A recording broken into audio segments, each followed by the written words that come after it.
दोस्तों, जन्माष्टमी को लेकर कई लोग बहुत ज्यादा कंफ्यूजन में हैं। कौन सी तारीख को जन्माष्टमी पड़ रही है? और दोस्तों, आप बड़े बड़े गुरुजी जैसे बागेश्वर बालाजी, अनिरुद्ध आचार्य महाराज जी और भी कई बड़े बड़े गुरुजी जो आज भारत में कई ऐसे उपाय बताते हैं जिससे मानव जीवन में जो भी परेशानी होती है वह परेशानी मिट जाती है। दोस्तों, हम सबको पता है कि कृष्ण जन्माष्टमी काफी नजदीक आ रही है और जैसे जैसे नजदीक आ रही है वैसे वैसे उत्सुकता बढ़ती जा रही है, क्योंकि प्रत्येक सनातनी भाई बहन को भगवान कृष्ण जी से बड़ा लगाव है। वह सबके प्रिय हैं और सबका कल्याण करने वाले हैं।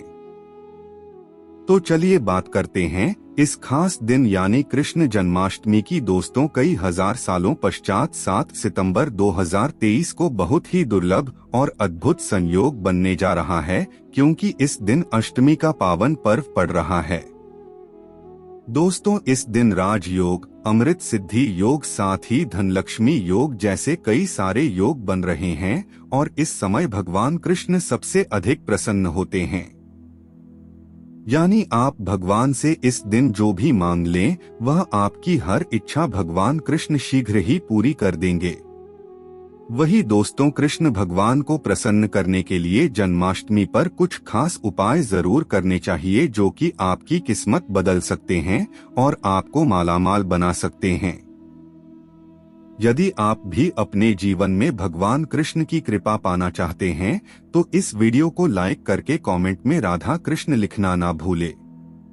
दोस्तों, आज की इस बेहद ही सुंदर वीडियो में आपसे बात करेंगे कृष्ण जन्माष्टमी वर्ष 2023 में कब मनाई जाएगी, किस दिन आप जन्माष्टमी का व्रत रखेंगे और कृष्ण जन्माष्टमी की पूजा का शुभ मुहूर्त क्या रहेगा। इसके अलावा हम आपको बताएंगे कि जन्माष्टमी के व्रत का पारण किस समय किया जाएगा और जन्माष्टमी की संपूर्ण पूजा विधि क्या है। इस दिन में कौन से उपाय है जिसको करने से आपकी किस्मत चमक जाएगी और आपकी मनोकामना पूरी हो जाएगी। दोस्तों, यह पर्व भगवान श्री कृष्ण जी के जन्मोत्सव के रूप में मनाया जाता है। भगवान श्री कृष्ण का भादो मास के कृष्ण पक्ष की अष्टमी तिथि को रोहिणी नक्षत्र में हुआ था और उनके जन्म के दिन को आज भी काफी धूमधाम से मनाया जाता है। दोस्तों, ईश्वर कहते हैं कि जो भी व्यक्ति अच्छे तरीके से पूजा पाठ करता है उसे मैं स्वीकार करता हूँ, उसकी हर मनोकामना को मैं पूरा करता हूँ। वीडियो में आगे बढ़ने से पहले अभी ही वीडियो को लाइक कर और नीचे कमेंट बॉक्स में लिख दो सच्चे दिल से जय जय बजरंगबली। दोस्तों, जन्माष्टमी के दिन भगवान कृष्ण की आरती रात यानी 12 बजे की जाती है और घंटे घड़ियाल बजाकर उनके जन्म की बांटी जाती है। दोस्तों, जन्माष्टमी का मथुरा और वृंदावन में बहुत ही धूमधाम से मनाया जाता है। खासकर मंदिरों और घरों में लोग बाल गोपाल के जन्म का उत्सव का आयोजन भी करते हैं और बाल गोपाल के लिए पालकी भी सजाते हैं।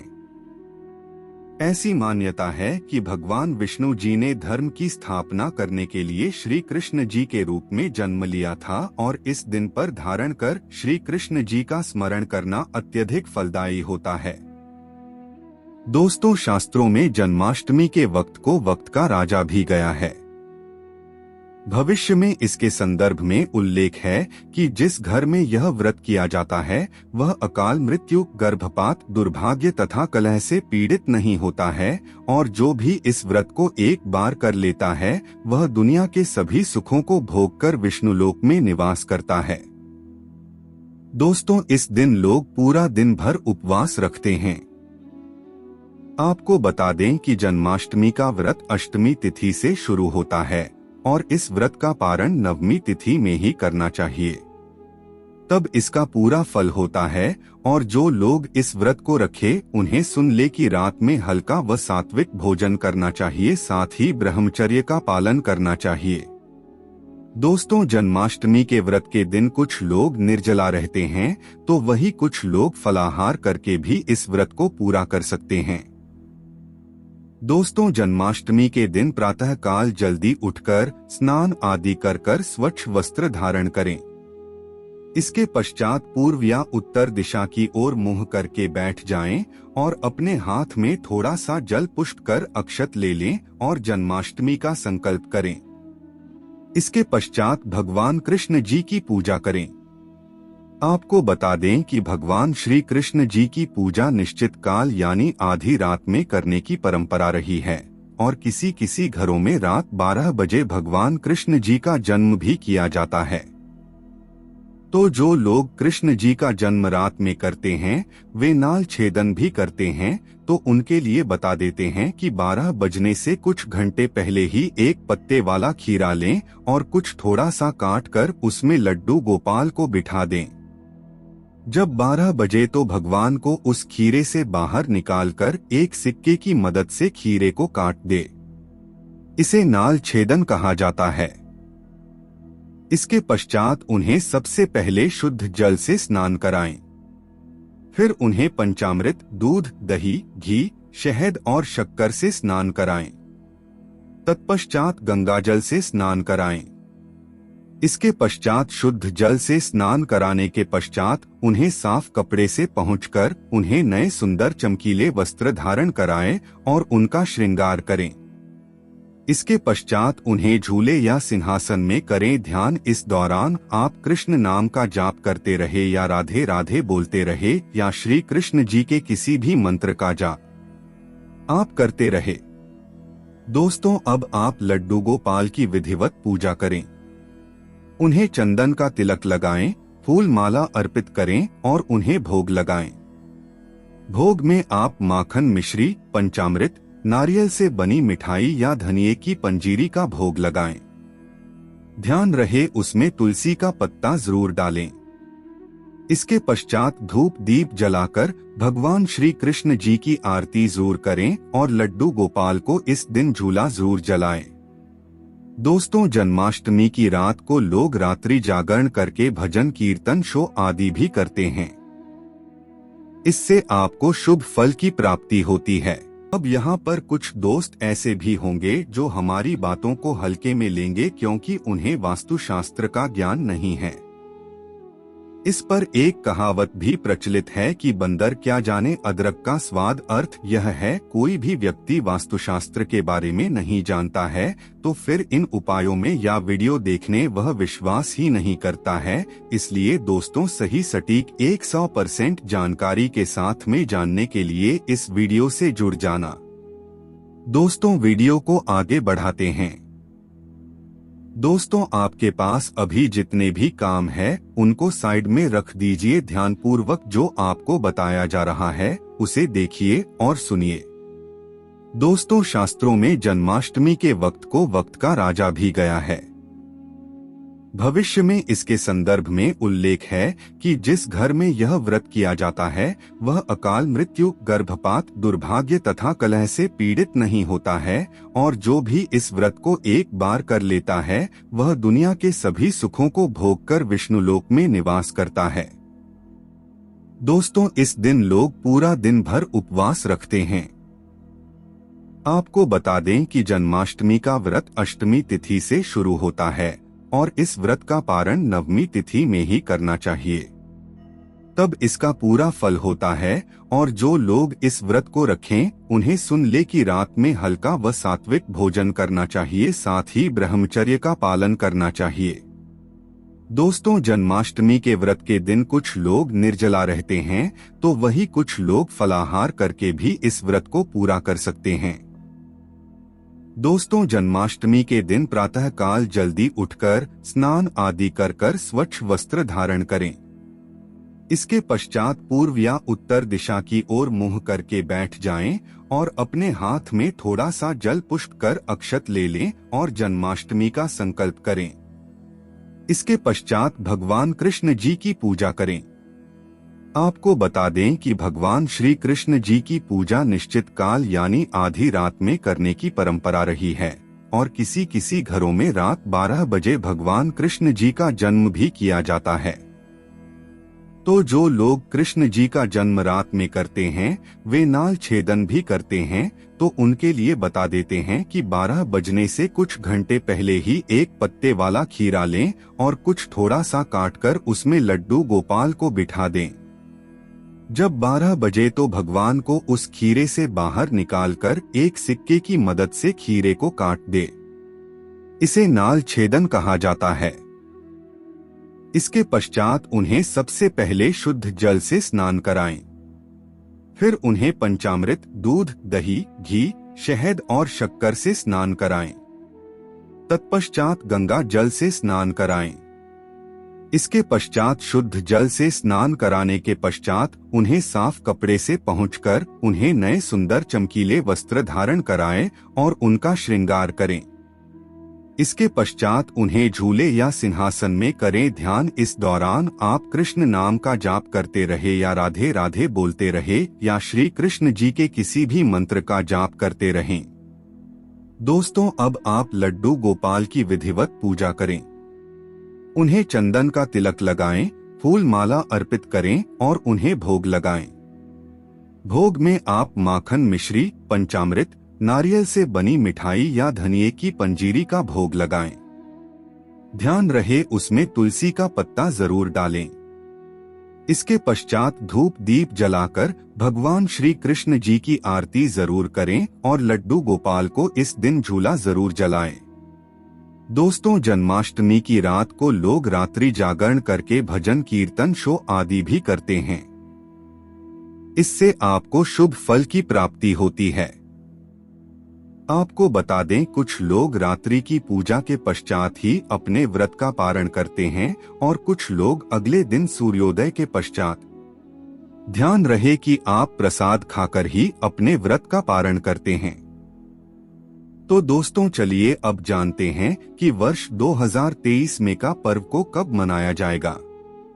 तो आपको बता दें कि कृष्ण पक्ष की अष्टमी तिथि इस बार 6 सितंबर को पड़ रही है। ये कृष्ण का 5250वां जन्मदिन होगा।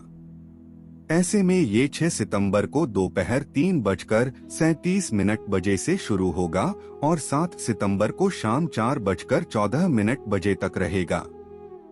दोस्तों, इस दिन सुबह 9:20 बजे से रोहिणी नक्षत्र शुरू होगा। ऐसे में अगस्त, सितंबर और वैष्णव संप्रदाय के लोग 7 सितंबर को इस त्योहार को मनाएंगे। दोस्तों, पूजा के लिए इस बार शुभ मुहूर्त 40 मिनट का है, जो कि 12:02 बजे से 12:48 तक रहेगा। ऐसे में इस दिन रोहिणी नक्षत्र का संयोग भी बन रहा है। ऐसे में इस दुर्लभ संयोग में की पूजा करने से 3 जन्मों के से मुक्ति मिलती है। यदि किसी की आत्मा प्रेत योनि में भटक रही है तो उनके नाम से की गई पूजा उनकी आत्मा को मुक्ति प्रदान कराती है। दोस्तों, इस दिन का व्रत संतान का सुख देने वाला होता है। ऐसे में इस बार का व्रत करना ना भूलें। साथ ही जो इस व्रत को शुरू करना चाहते हैं, इस बार उनके लिए सबसे अच्छा मौका भगवान श्री कृष्ण की कृपा पाने के लिए। ऐसे में फिर आप भी इस व्रत को शुरू कर सकते। तो दोस्तों, चलिए अब जानते हैं जन्माष्टमी के व्रत कथा, जिसको पढ़ने या सुनने मात्र से ही सभी लोगों के सारे पाप धुल जाते हैं और सभी मनोकामनाएं पूरी हो जाती हैं। दोस्तों, स्कंद पुराण के मुताबिक यदुवंश के राजा उग्रसेन का राज चलता था। उग्रसेन का सबसे बड़ा पुत्र कंस, जिसकी चचेरी बहन देवकी थी। कंस अपने ही पिता को जेल में डालकर स्वयं राजा बनकर राज लगा। पर दूसरी ओर कश्यप ऋषि का जन्म राजा सूर्य के पुत्र के रूप में वासुदेव का जन्म हुआ, जो कि आगे चलकर वासुदेव का विवाह देवकी से संपन्न हुआ और देवकी को विदा करने के दौरान एक आकाशवाणी होती है, हे कंस, आज जिस बहन को इतने प्यार से विदा कर रहा है, कल उसी का 8वां पुत्र तुम्हारी मौत का कारण बनेगा। ऐसा सुनते ही कंस देवकी को मारने के लिए हावी हो गया, पर सैनिकों और वासुदेव के वचनों ने ऐसा होने से बचा लिया। वासुदेव सत्य थे। उन्होंने कंस को वचन कि वह अपना 8वां पुत्र उसे सौंप देंगे। दोस्तों, वसुदेव जी की बात मानते हुए कंस ने उन दोनों को बंदी बनाने का निर्णय ले लिया और उनके पास पहरेदार लगा दिए। इसके पश्चात कंस ने देवकी के सारे संतानों को मारने का प्रण कर लिया। इस निश्चय के अनुसार देवकी के 7 संतान कंस द्वारा मारे गए। इसके पश्चात देवकी के 8वें पुत्र का जन्म हुआ। भाद्रपद मास के कृष्ण पक्ष की अष्टमी तिथि को रोहिणी नक्षत्र के दौरान मध्यरात्रि में भगवान श्री कृष्ण का जन्म हुआ था। बालक जन्म लेते ही की कोठरी प्रकाशमय हो गई। साथ ही एक आकाशवाणी सुनाई दी कि तुम बालक को गोकुल में रह रहे नंद बाबा के यहाँ छोड़ा तो वहाँ एक कन्या का जन्म हुआ है, उसे तुम यहाँ ले आओ। ऐसा सुनते ही वासुदेव की हथकड़ियां खुल गई और वो तुरंत एक टोकरी में श्री कृष्ण को रखकर इसे माथे पर लादे गोकुल की ओर निकल पड़े। रास्ते में यमुना नदी बाल कृष्ण के चरणों को स्पर्श करने के लिए उफान पर आ गए। फिर चरण स्पर्श करते हुए पूर्ण शांत पड़ गए। फिर इसके पश्चात वासुदेव ने अपने पुत्र को यशोदा मैया के बगल में सुलाकर वहां से कन्या लेकर वापस कारागार लौट आए। तत्पश्चात जेल के दरवाजे अपने आप बंद हो गए। उनके हाथों में फिर से हथकड़ी लग गई। इसके पश्चात सारे पहरेदार भी उठ गए और कन्या के रोने की आवाज आने लगी। सूचना मिलते ही इन्हें कारागार से कन्या को लाया और उसे मारने की प्रयास की, लेकिन वह आकाश में उड़ गई और बोली, अरे मूर्ख, मुझे मारने से क्या होगा? तुझे मारने वाला पैदा हो चुका है। यह बात सुन कृष्ण का पता लगाकर उसे मारने का खूब प्रयास किया। आज्ञा देते हुए राक्षस भी भेजे, लेकिन कृष्ण को कोई नहीं मार सका। अंत में इन्हें कंस का वध किया और उग्रसेन को पुनः राजा बना दिया गया और इस प्रकार श्री कृष्ण जन्माष्टमी की व्रत कथा पूरी होती है।